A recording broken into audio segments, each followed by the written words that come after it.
¿No te parece que en el naturalismo es como una inclinación, un ángulo desde el que te aproximas y que no permites nada en ese ámbito, pero que estás tan cerrado desde el principio que nada podría jamás coincidir con la evidencia? No habría ningún problema para mí en ser persuadido de abandonar el naturalismo. Todo depende de qué modelo se ajusta mejor a los datos. No es una suposición. Algunas personas intentan decir que la ciencia o los naturalistas parten de una suposición de naturalismo, así que simplemente no considerarán alternativas. Estoy feliz de considerar alternativas. Si existiera un fenómeno que coincidiera exactamente con lo que una tradición religiosa predice y fuera milagroso, aparentemente violando las leyes de la física, lo consideraría. ¿Qué haría? ¿Qué harían los científicos en esa situación? No dirían que no pueden pensar en esto, porque en la reunión de profesores de ayer acordaron que el mundo era natural. Creo que intentarían encontrar la mejor explicación. Si la mejor explicación no es el naturalismo, entonces yo aceptaría eso. Diré que el naturalismo me parece a priori más simple que el teísmo porque el naturalismo es el mundo natural. El teísmo incluye el mundo natural y algo más que considero mal definido, aunque no lo utilicé. En un análisis bayesiano adecuado, mi probabilidad previa para el naturalismo supera la del teísmo, pero la evidencia abrumadora siempre lo resolverá. Simplemente no creo que esté ahí. Si el teísmo fuera realmente cierto, no habría razón para que Dios fuera difícil de encontrar. Debería ser perfectamente obvio. En el naturalismo es posible creer en Dios, aunque haya poca evidencia.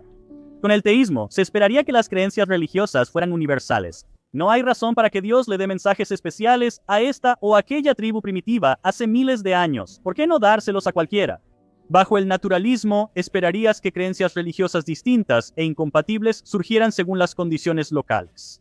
Bajo el teísmo, esperarías que las doctrinas religiosas perduraran mucho tiempo de manera estable. Con el naturalismo, esperarías que se ajustaran a lo social. En el teísmo, se esperaría que la moral religiosa fuera trascendente y progresista, rechazando el sexismo y la esclavitud.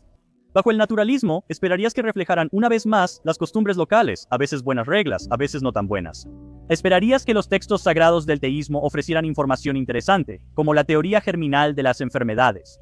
Que nos pidieran lavarnos las manos antes de cenar. Con el naturalismo, esperarías que ese texto sagrado fuera una mezcla de partes buenas, poéticas, aburridas y mitológicas.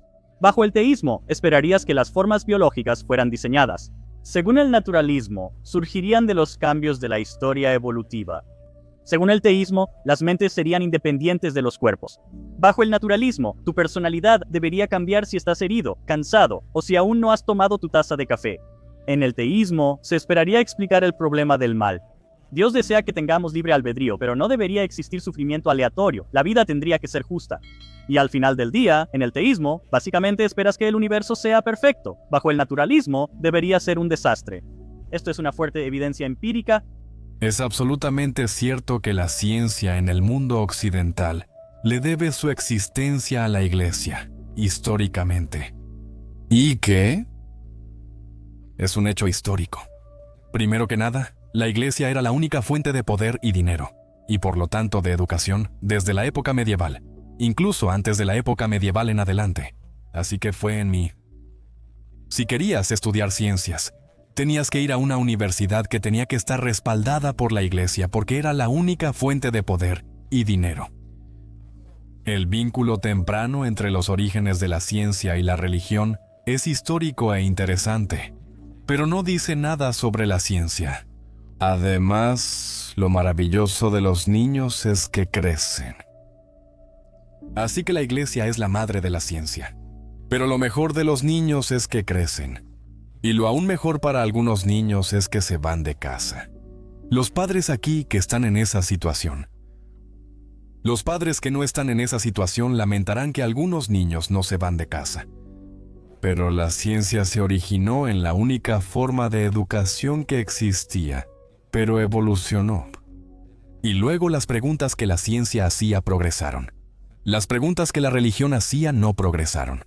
La diferencia entre ciencia y religión es que no asumimos respuestas antes de preguntar. Dejamos que la naturaleza nos diga la respuesta. La ciencia no hace afirmaciones universales. Lo grandioso de la ciencia es que siempre cambia. Como físico teórico, siempre digo que los mejores estados son estar equivocado o confundido. porque eso indica que hay algo por aprender. Así que la ciencia, por definición, evoluciona y cambia ante la evidencia. El hecho es que la ciencia la hacen los científicos, y los científicos son humanos. Pero la labor científica progresa porque no depende de la intuición humana, el deseo humano o la debilidad humana. Depende de lo que funciona, y lo que funciona sobrevive, y lo que no funciona desaparece como el periódico de ayer.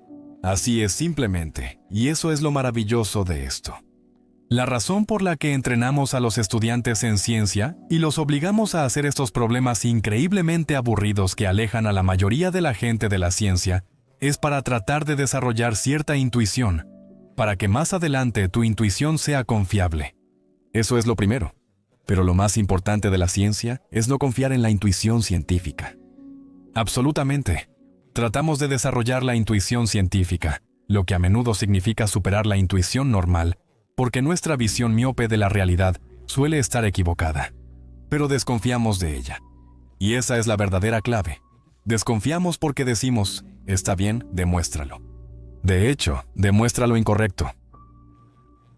Demuéstralo.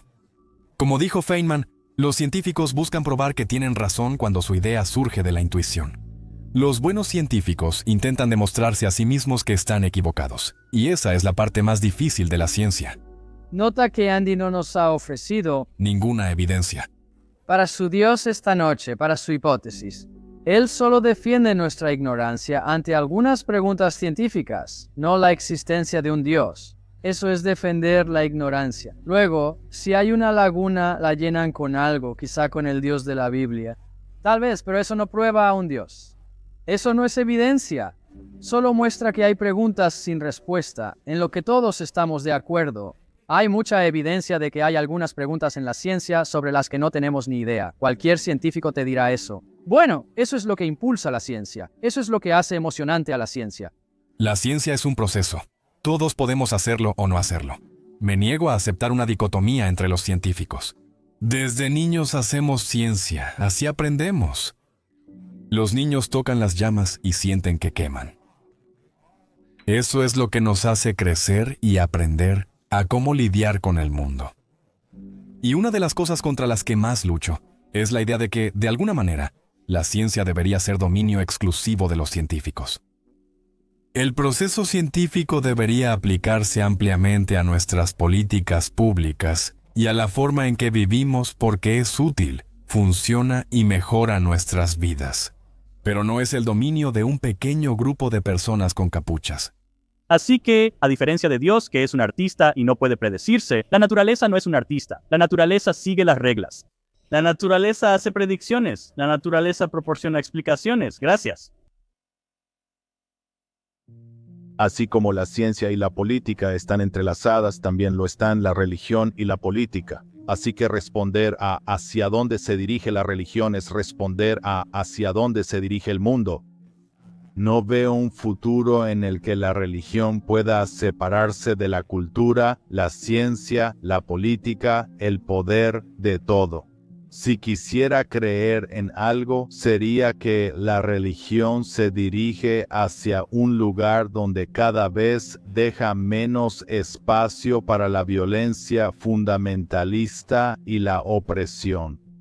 Creo que si miráramos la historia y siguiéramos la línea, veríamos que la religión se ha movido en esa dirección y espero que continúe haciéndolo. Pero de nuevo, todo lo demás también lo determinará.